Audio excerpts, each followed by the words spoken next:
Salut à tous! Aujourd'hui sur Terre à Terre Bénin, je vous emmène à près de 375 km de Paris. Bienvenue à Dijon.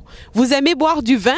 Rosé, rouge, blanc, du vin au prix abordable ou très cher comme le Romanée Conti, celui que produisent ces vignes qui se trouvent juste derrière moi, peu importe votre goût. Mais saviez-vous qu'en France, la culture des vignes est celle la plus consommatrice de pesticides? Cette information a attisé mon attention et ma curiosité, alors je vous emmène découvrir Régis Rossignol-Changarnier, un vigneron qui assume parfaitement sa décision de ne pas produire du vin bio. No man in the world. No man in the world. The measure of any society is how it treats its women and girls. No man is big enough for yours. Nous sommes ici en Bourgogne, au domaine de Régis Rossignol-Changarnier, qui nous invite dans sa cave à la rue d'Amour. Régis, merci d'accepter notre invitation et de répondre à nos préoccupations. Alors, j'ai ouï dire qu'en France, la culture la plus consommatrice de pesticides, c'est la culture des vignes. Information confirmée ou pas du tout d'accord? La vigne en consomme beaucoup. Il y a des années où on n'en consomme pas beaucoup s'il fait très beau. Il y a des années où on en consomme plus quand c'est des années difficiles. Alors finalement, vous assumez parfaitement la production avec quand même quelques pesticides, c'est cela? Dans certains cas, il faut en mettre. Quel cas par exemple et pourquoi? Eh bien, les pesticides, c'est surtout pour le problème des vers de la grappe qui amène la pourriture. Donc il faut le détruire juste quand il faut. Autrement, ça peut détruire, pas une récolte, mais presque. Le mildiou et l'oïdium, c'est les deux maladies de la vigne. L'oïdium, c'est avec le soufre. Donc, est-ce qu'on le considère comme pesticide? Je ne pense pas. Après, c'est des produits. Avant, c'était donc, on a toujours le sulfate de cuivre pour traiter le mildiou. Mais le mildiou, c'est une maladie, c'est comme chez les humains, il est de plus en plus virulent. Quand il est présent, ça va très vite. Il faut principalement 2 réglementations pour le label bio, l'agriculture biologique, et une vinification biologique aussi ou... En vinification biologique, je ne vois pas ce qu'il peut y avoir d'interdit, parce que quand on fait la vendange, on entre les raisins, on les met dans la cuve et on met un petit peu d'anhydride sulfureux. Alors le problème, c'est que on peut en mettre très peu et que ça peut suffire. Et il y a ceux qui, par habitude ou par tradition, pour être tranquille, ils en mettent plus. Voilà. Alors, bio ou pas bio, est-ce une grande question à se poser quand on veut prendre du vin? Moi, je dis que ceux qui veulent vraiment faire du bio sans soufre, donc sans anhydride sulfureux, j'en ai jamais goûté de bon. Pas de vin bio, savoureux, délicieux. Il y a délicieux. des bio qui sont bons, mais ils mettent quand même un petit peu d'anhydride sulfureux. Donc ce n'est pas du 100% bio. Moi, je veux pas, je n'ai pas de preuves, mais ceux qui vraiment ne mettent rien du tout, c'est des vins qui sont pas nets. Même ça. Le vin, il s'oxyde un petit peu. Régis, ça ne vous a vraiment jamais tenté d'avoir ce label bio, vin bio finalement? Ah, mais ça m'a tenté puisque j'ai reçu la certification. Mais quand mes 3 années que j'ai fait pour être en bio, j'ai respecté les règles de ce qu'il fallait faire ou pas faire. Mais dans le bio, ils mettent forcément... sauf ceux qui sont biodynamie, mais les bio, ils mettent quand même du SO2, donc du soufre. Et moi, comme je fais des vins tanniques, parce que je mets la rafle pour fermenter, je donne une structure au vin de tanin, donc je mets toujours moitié dose de ce qu'on peut mettre. Le vin blanc, par exemple, il n'y a pas de tanin. On presse tout de suite. Dans le vin rouge, il y a du tanin, et le tanin, c'est un antioxydant naturel. C'est pour ça que le vin rouge est bon à la santé, parce qu'il y a du tanin. Qu'est devenu finalement ce label de vin bio que vous avez quand même obtenu? C'est un argument de vente pour certains. Ça permet de vendre plus cher, sûrement, mais pas forcément bon. Un client qui vient tous les ans, qui achète du vin, qui aime les vins simples, bien faits. Il me dit, j'ai goûté un Volnay. Il me dit, ah, c'était pas bon. C'était presque du vinaigre. Mais il est en bio. Il me dit. Voilà. Donc, certification perdue pour Régis? Comment? La certification, le label, c'est perdu? Pour moi? Oui. Oh ben, je pourrais le récupérer, mais je n'en veux pas. Et pourquoi? Parce que il y a trop de tricherie là-dessous. Il y en a. Il y en a pas trop, mais il y en a. On peut faire du vin très bon avec, en travaillant, pas raisonnablement, mais en faisant le minimum de produits chimiques. Moi, j'ai toujours labouré mes vignes. Toujours. Même quand, dans le pire, là, dans les années 70-80, à Volnay, on était peut-être 2 ou 3 à labourer encore. Parce que tout le monde désherbait. J'ai des copains qui se moquaient de moi. Mais j'ai tenu. Et aujourd'hui, ils sont revenus.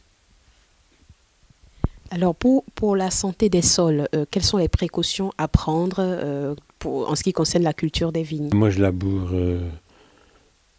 au printemps un peu profond, pour remuer bien la terre. On donne un petit coup de sous-soleuse aussi pour aérer. On met pas comme engrais, c'est pas d'engrais, mais de l'humus, des choses comme ça, qui viennent je sais pas, même de marc de raisin, même de produits de la vigne, de la terre. Je pense qu'on peut faire du bon vin, même si on n'est pas bio. Au contraire. On peut faire du bon vin même si on n'est pas bio, au contraire. Bien travailler le sol et faire quoi d'autre? Ah ben, faire pas plus de traitements qu'il faut. Moi, je me rappelle, il y a quelques années, il y avait un vigneron de Volnay, là. Il traitait tous les vendredis. Il faisait peut-être 15-18 traitements par campagne. Moi, j'ai vu, c'est en 2004. C'était pour une année qui a vu de la maladie. J'avais fait 4 traitements. C'est peu, c'est rien. C'est quel type de bois Du chêne. Exclusivement du chêne. Pourquoi? Parce que c'est le bois qui convient le mieux pour élever les vins. C'est un bois qui est très dur. C'est un bois qui pourrit pas, si on peut dire. Et ça apporte, le chêne apporte les 2 premières années un petit peu de boisé qui est un petit peu recherché pour ce goût boisé. Moi, j'aime pas. J'aime pas les vins boisés. Vous voyez, je suis encore un peu atypique. Il y a des gens, il y a 20 ans ou plus, c'était de la tisane de chêne qu'ils faisaient. Oui, parce que c'était tout en bois neuf. Et moi, j'ai horreur de ça. Moi, ce qui m'intéresse, c'est pas ce goût boisé, c'est le terroir. Et le terroir, c'est pas du chêne. Mais comme tonneau, c'est sûr que le chêne, c'est parfait. J'ai changé de tonnelier. Et maintenant, celui vers qui je vais, c'est un artisan. Il est tout seul. C'est lui, il est premier ouvrier de France en comment ça s'appelle? Mérandier. Mérandier, c'est celui qui fend le bois, qui coupe ses bois, qui fend le bois pour faire les douelles de tonneau. Et il est premier ouvrier de France, donc c'est un professionnel. Alors Régis, vous faites du blanc, du rouge, du rosé? Oh, je suis un vigneron de rouge. Mais j'ai un tout petit peu de blanc. Mais je suis un vigneron de rouge. C'est plus difficile à faire que le blanc ou le rosé. Ah oui, parce que le blanc, on prend les raisins, on les presse tout de suite. Le rouge, ça passe dans la cuve. Il y a la fermentation dans la cuve, il y a l'extraction, justement, de la couleuvre et du tanin, ce fameux tanin, qui est très bon à la santé. C'est la mémoire de la maison, parce que je garde en principe de tous les millésimes. Le plus vieux, c'est 59, l'année où je me suis marié. Il y en a encore 5-6 bouteilles, je ne sais pas où, par là. Mais j'ai le plan, là. Autrement, il y a du 61, l'âge d'Alette, 66, l'âge de Véronique. Dans les années 60, 60 jusqu'à 70, 12, j'en ai moins, parce que c'est quand même vieux. Mais autrement, j'ai plein de choses. Je dis des fois que j'ai des vins inusables. J'ai fait quelques dégustations. Il y en a une que j'ai faite, c'était le 19 janvier 2014. On avait fait une verticale de 35 millésimes. Et c'était avec que des professionnels, dans le sens professionnel, pas que des professionnels du vin, il y avait des œnologues, mais il y avait des gens qui travaillent à la répression des fraudes, il y avait des chercheurs de la fac, enfin, il y avait tout un panel. Et à la fin, plus on avançait dans les vins plus vieux, on avait commencé à 2010, on a fini à 1978. Et chaque fois qu'on changeait de vin, ils disaient, mais comment vous faites? Vos vins sont d'une stabilité. La couleur ne bouge pas.